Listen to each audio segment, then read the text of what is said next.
Olá, gente querida, você que me segue aqui no meu canal, quero agradecer profundamente pela sua persistência, em me seguir. Eu sou profundamente grato a você e espero que realmente cada dia, cada vídeo atinja o propósito pelo qual eu gravo esses vídeos, que é chegar até o teu coração.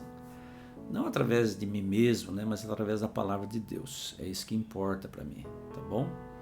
Então que Deus continue na sua vida, na sua casa, no seu coração, te dando muita bênção e te dando alegria de viver, E hoje eu quero refletir com você no livro de Colossenses ainda, no capítulo 3 ainda, Ontem nós fizemos nosso torpedo também em cima desse texto, desse capítulo, mas hoje a partir do versículo 8, que diz assim, Mas agora abandonem todas essas coisas, ira, indignação, maldade, maledicência e linguagem indecente no falar. Vamos parar um pouquinho aí agora, tá?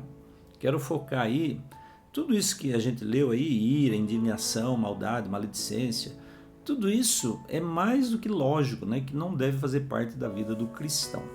O cristão deve ter uma conduta diferente, certo? Mas a última parte, linguagem indecente no falar. Tem gente que não relaciona a vida de cristão com a importância da forma como você fala, da forma como você se expressa. Tá?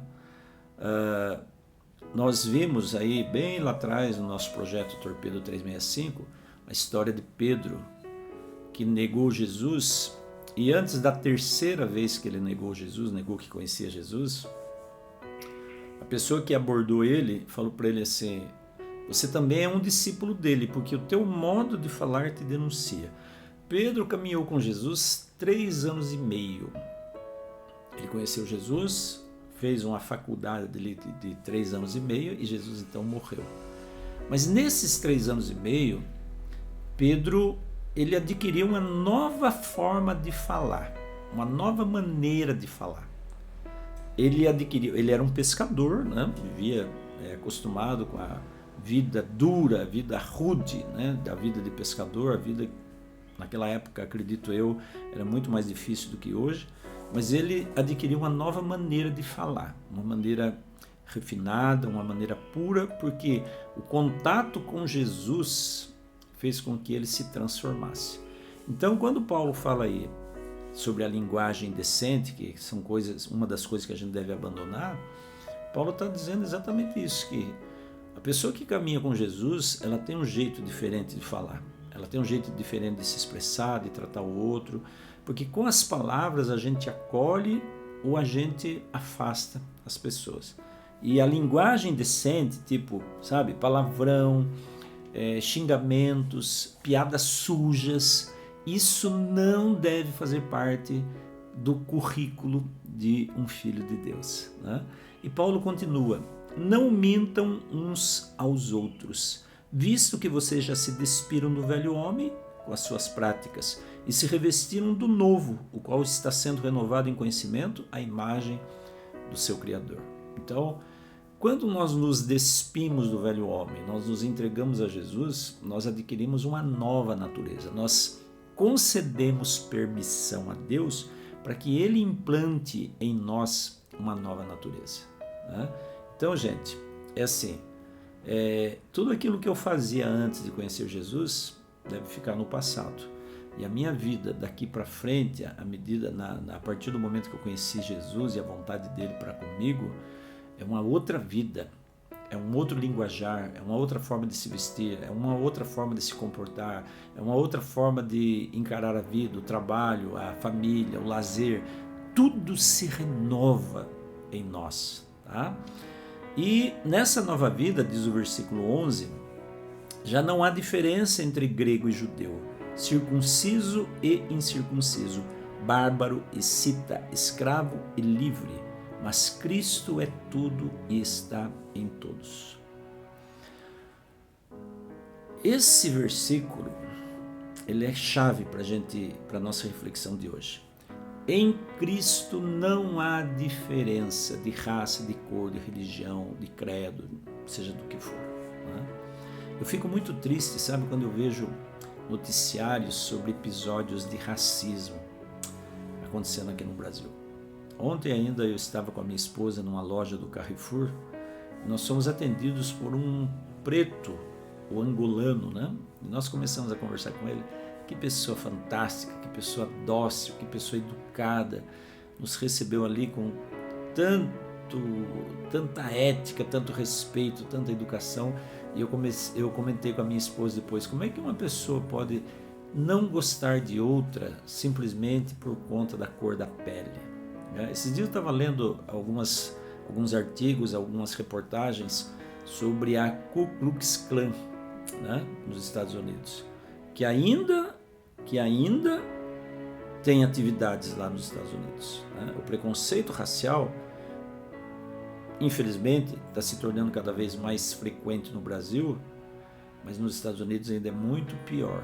Né? Aliás, eu quero recomendar para vocês um filme que fala sobre isso. Mississippi em Chamas.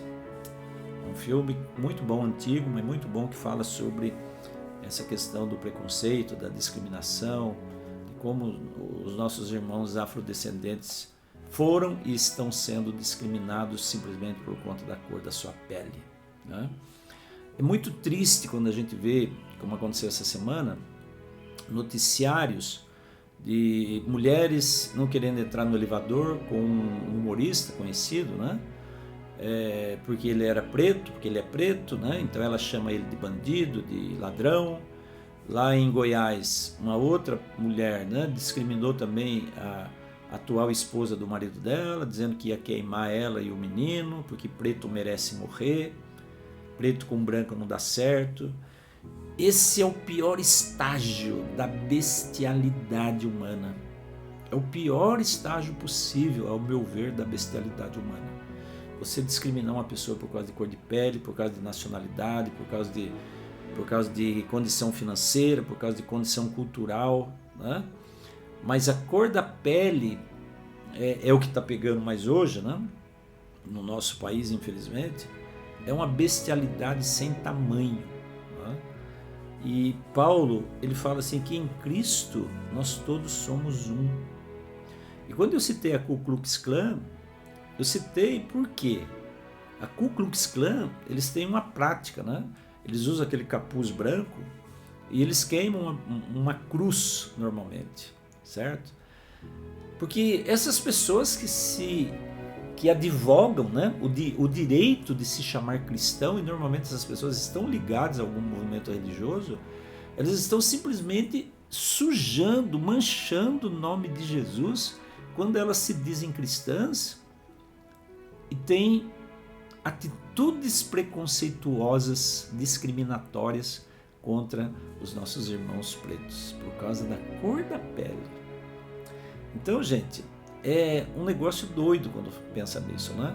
Porque vai contra tudo aquilo que os evangelhos ensinam, contra tudo aquilo que Jesus ensinou, não só por palavras, mas por exemplo, e contra tudo aquilo que os discípulos ensinaram.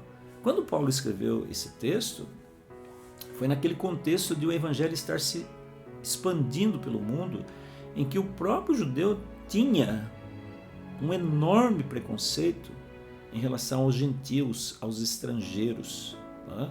E Paulo, aí ele é bem taxativo, não existe diferença entre grego e judeu, em Cristo não existe, nessa nova vida não existe, entre circunciso e incircunciso, entre bárbaro e cita, entre escravo e livre.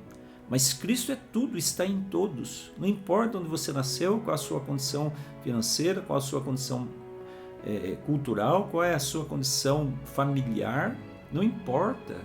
Cristo está em você quando você o aceita. Né? E aí ele continua dizendo, né? No versículo, deixa eu ver aqui, no versículo 13, suportem uns aos outros e perdoem as queixas que tiverem uns contra os outros. Suportem significa deem suporte, seja o apoio que o teu irmão precisa, independente de qualquer diferença, porque diferente todos nós somos, né?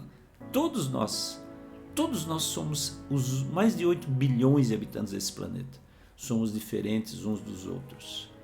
E é dentro dessa diferença que nós somos lindos aos olhos de Deus. Deus nos fez assim. Se fosse para ser tudo igual, não teria graça. Mas Deus nos fez diferente. Cor da pele, cor dos olhos, cor do cabelo, as questões emocionais, todos temos nossas próprias características. E Paulo diz, acima de tudo, suportem uns aos outros. Suportem. Revistam-se de amor.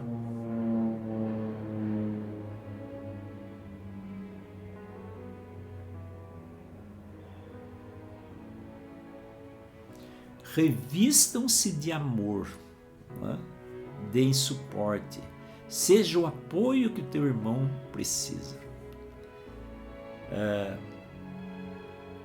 Eu tenho dito aqui, gente, nós temos que ser construtores de pontes e não de muros. Isso também se aplica a essa questão racial. Que Deus abençoe você, sua vida, seu dia, sua família. Que cada dia a gente possa se aperfeiçoar no amor de Jesus, tá bom? Amanhã eu volto com mais um torpedo aqui para o seu coração. Fica com Deus e até lá. Tchau, tchau.